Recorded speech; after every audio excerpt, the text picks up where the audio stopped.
Datuk Seri Hamzah Zainuddin mengaku secara terbuka.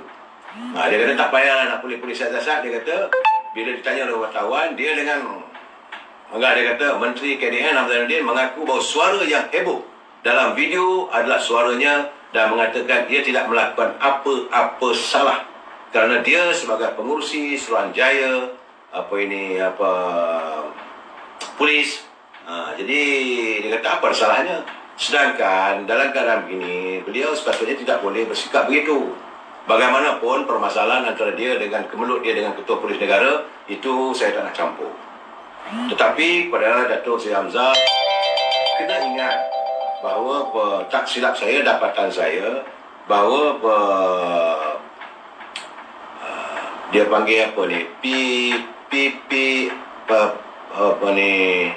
ini bagian kenaikan pangkat anggota polis Suruhanjaya, Suruhanjaya Perkhidmatan Polis, SPP ini sepatutnya dipengurusikan oleh seseorang daripada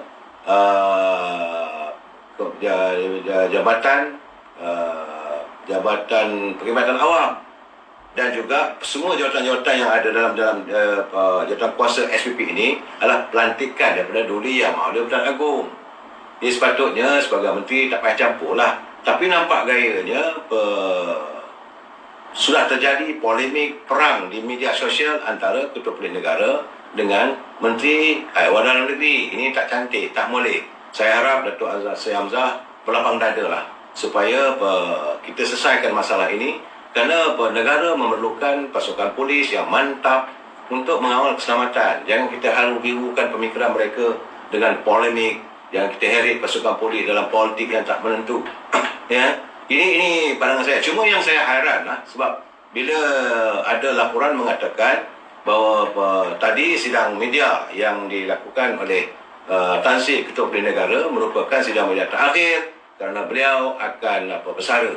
Cuma saya kata macam mana ni boleh berlaku? Sebab mengikut Akta Polis, Akta Polis dalam bahagian 5, dalam bahagian 6, perkara 15. Saya ingat dalam tak silap saya 2 minggu dulu pun saya dah nyatakan bahawa dalam suasana negara berada dalam peperangan ataupun darurat, peristiwa darurat diisytiharkan, maka anggota polis, bukan ketua polis anggota polis pun tidak dibenarkan untuk meletak jawatan.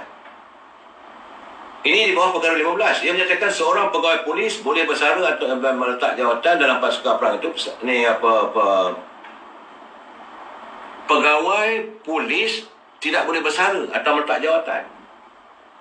Dan peletakan jawatan mereka itu hanya boleh dilakukan atau dibenarkan jika disyorkan oleh Ketua Polis Negara. Jadi artinya Ketua Polis Negara kita tak boleh letak jawatan sebab negara masih lagi berada dalam darurat. Ini yang saya heran. Dan sekarang ni ada pula polemik. Jadi saya tak tahulah bagaimanapun ini terpulanglah kepada pakar-pakar undang-undang. Saya berkeyakinan di Kementerian Dalam Negeri tentulah ada pegawai undang-undangnya yang mereka perlu mentafsir. Kita dah ada undang-undang, dah ada peraturan, kena ikutlah. Ini dalam Akta Polis perkara 6 di bawah perkara 15. Jelas mengatakan tidak seorang pun, no one, tak ada seorang pun pegawai polis boleh bersara atau meletak jawatan apabila dalam saat-saat negara berperang ataupun perisytiharan darurat masih sedang berjalan. Kalau dah tak ada darurat, maka bolehlah nak berhenti jawatannya. Ini keadaannya ya, saudara Syahli. Saya bukan nak balut, saya tak ada nak balut. Saya nak beri pencerahan supaya kita faham. Saya bersimpati dengan warga polis. Dan dalam keadaan sekarang ni mereka juga berada dalam keadaan yang macam mana ni? Bila menterinya, bos nombor satunya bergaduh dengan bosnya, itu ketua polis. Mereka tertakluk kepada Ketua Polis Negara. Jadi dalam keadaan begini, jadi jangan kita celarukan pemikiran anggota kita. Anggota kita berkhidmat dengan baik. Saudara lihatlah sendiri, banyak rampasan-rampasan dadah telah didapat lakukan. Cerita macam mana Samsing, cerita bagaimana Datuk Ayub dapat berjaya menyelesaikan beberapa kes skamer yang melibatkan datuk-datuk dan sebagainya. Dan jadi dalam keadaan begini, jangan sampai mereka patah semangat. Kalau mereka melihat bahawa menteri dah bergaduh dengan bos mereka, ketua mereka. Ini keadaannya, saya rasa seharusnya permasalahan ini disantuni dengan baik. Saya mintalah Datuk Seri Hamzah Zainuddin kalau boleh usahakanlah satu penyelesaian yang tuntas dan berbaliklah kepada pegang pada Akta Polis bahawa kalau Ketua Polis Negara itu tak boleh diizinkan untuk beliau meletak jawatan melainkan setelah dititahkan oleh Duli Yang Maha Mulia Yang di-Pertuan Agong. Jadi berbincanglah dengan pegawai undang-undang. Jangan bila buat benda ini orang pertikaikan pula. Saya tidak mahu melihat bahawa keadaan ini berlarutan. Mungkin besok saya akan ulang lagi sebab banyak yang masuk dalam war saya ni. Kita dalam pukul 8.30 sebelum saya pergi solat tarawih tadi masuk. Dia tak sempat saya santuni satu persatu. Mungkin kalau ada kesempatan saya dapat fahami, saya dapat digest, saya dapat hadam isu yang dibangkitkan oleh Tan Sri Hamid Badur dan apa yang dilontarkan oleh Datuk Hamzah. Kalau saya boleh memberi pencerahan, saya beri pencerahan. Matlamat lain tak ada. Ya, saya nak melihat supaya pasukan polis, Kementerian Dalam Negeri berada dalam suasana yang cukup mantap, tenteram warganya untuk menjaga keselamatan. Ini paling penting. Bukan buat main, tambah dalam keadaan sekarang ni, dalam keadaan negara yang huru-hara ekonominya. Negara tidak huru-hara keselamatan, tetapi huru-hara. Ekonomi negara dalam keadaan huru-hara. Macam saya katakan tadi, peniaga dah tak boleh nak berniaga, nak cari makan tak boleh, PKP akan dilancarkan, kenaikan mendadak begitu, virus corona. Dan janganlah pula pasukan polis juga berada dalam keadaan yang huru-hara. Jadi kalau mereka bersatu hati, mereka saya amat menghormati pasukan senjata kita. Bukan hanya pasukan polis kita, juga tentera kita. Sebab itu saya minta supaya kapal-kapal, peralatan yang diperlukan oleh pasukan tentera kita. Sebab negara kita ini terdedah, saudara. Dalam keadaan dunia yang tidak menentu. Amerika dengan China bermasalah. Negara-negara luar juga bermasalah.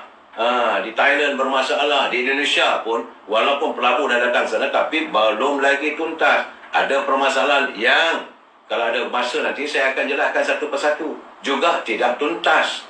Jadi dalam keadaan begitu negara kita terdedah. Jadi kita mengharapkan pasukan bersenjata kita, pasukan polis, pasukan keselamatan kita, mereka mesti ditenteramkan fikiran untuk tidak dikecamukkan.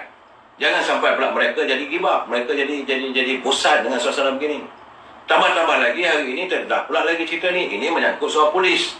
Kerana sebidang tanah reserve milik Polis Raja Malaysia di Kemunting, dikatakan telah ditukar hak milik kepada sebuah organisasi gereja di Melaka.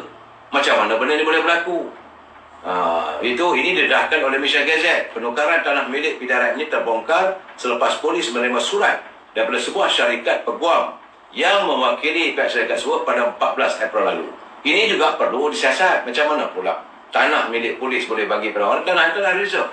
Memanglah dulu di kampung saya lupa ada juga tanah lama, ya, tanah dulu zaman British dulu ada kawasan digazetkan sebagai kawasan untuk membina balai polis ataupun ibu pejabat polis daerah. Tapi kerana kemajuan, naik bangunan baru, macam di Kelang, IPD di Kelang, naik bangunan baru, jadi bangunan lama itu macam mana tanahnya.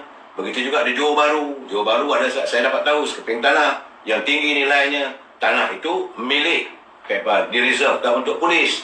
Tapi bila nak ditukarkan syarat, mestilah ada persetujuan daripada tuan punyanya, itu pasukan polis. Bagaimana perkara ini berlaku? Ini tanah reserve di Kemunting. Tentu saya yakin kalau di Kemunting ini tahu kawasan tanah itu mesti di kawasan yang bernilai tinggi. Kerana selalunya ibu pejabat polis dulu mestilah di tengah kawasan bandar. Mana pula buat balai polis dekat tengah hutan.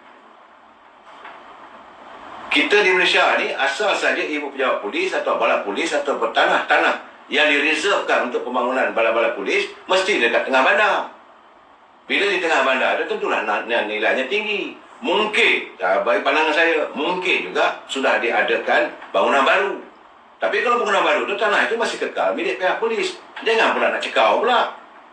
Ini masalahnya sekarang ni. Yang selalu yang kita tadi saya lontarkan, kadang-kadang pimpinan boleh meluluskan begitu saja, asalkan saja benda itu masuk masuk poket. Ini masalahnya.